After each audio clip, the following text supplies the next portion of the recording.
Well, for updates on the release of the abducted schoolgirls in Kebbi State and their reunion with their families, Rise News correspondent Godfrey Shomage joins me now from Kebbi State.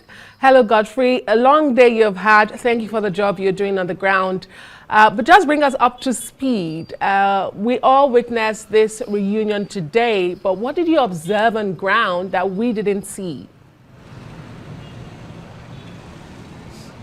Well, the cameras captured what we needed to have seen, but what we didn't see are the faces of the girls themselves. We were told from the get-go that we weren't going to be allowed to take the shots of those girls' faces for reasons bordering on the fact that they are still minors, and to avoid stigmatization and all those reasons. So we had to heed that. So we had to take, as you can see, the report that you just played.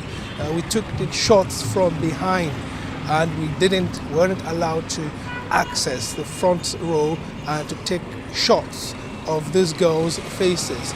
Of course, they are happy. They're back in their homes, in their parents' warm embrace. The parents are happy. The state government is happy, and everyone is happy that an end of this 8-day-long saga is finally there. It's finally here upon us. So now they've reunited, and the state governor, Nasir Idris, offered transportation for these girls and their family members back to their location at Maga to resume life as usual, and of course resume school, because this shouldn't be the end of schooling for these young students as it is. So they are returning. I'm sure by now they should be back home, resetting and settling in as the days go by to get their lives back in as it should be. Thank you very much, Godfrey. But you also raised a very vital question in your earlier report, the question of safety and the fear of recurrence. How is the state government dealing with this? I mean, on the one hand, there's relief, but are there also concerns of moving forward? And what are the measures that are being taken? What is the government telling you?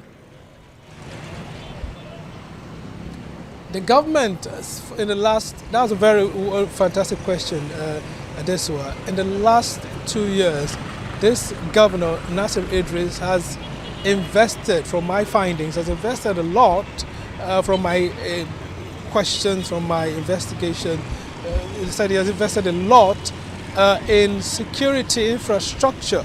Even at the government house, you could see photos, you could see vehicles, armored vehicles, you see police vehicles. These are some of the vehicles that the governor had provided for the security agencies. He has done a lot. He invested in security infrastructure and for the protection of schools. In fact, there's equally an agency, more like a security agency that does the school protection. I can't recall the name now, but it's on school protection. So the government has focused so much in investing in security infrastructure. So he has this on his agenda. That's why his frustration about how these things played out wasn't under the wraps. He was very vocal in expressing his frustration when the 25 schoolgirls were abducted, because he felt his investment in security infrastructure should have prevented what eventually happened.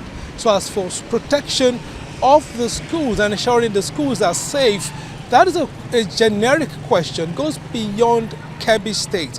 It should be a national question, and that's a question that should be answered at the federal level. But thankfully enough, what has played out today from the executive and from the legislature points to things changing. We're beginning to see some drastic changes. The executive and the legislature seem to have picked taking the initiative to correct some of the notable lapses that this recent abduction has brought to the fore. So Adeswa, I'm pretty sure from the look of things that there should be light, proverbial light at the end of the tunnel very soon on the general sense of view with respect to security, not just at schools, but in a generic sense. Adeswa. Very well said, Godfrey Shomoge. I mean, we are hearing tough talks from the presidency and from the National Assembly, as you rightly pointed out. We'll let you go have some rest now. It's been a long day for you, Godfrey Shomoge. Thank you again, reporting from Kebbi, where 24 abducted schoolgirls have now reunited with their families.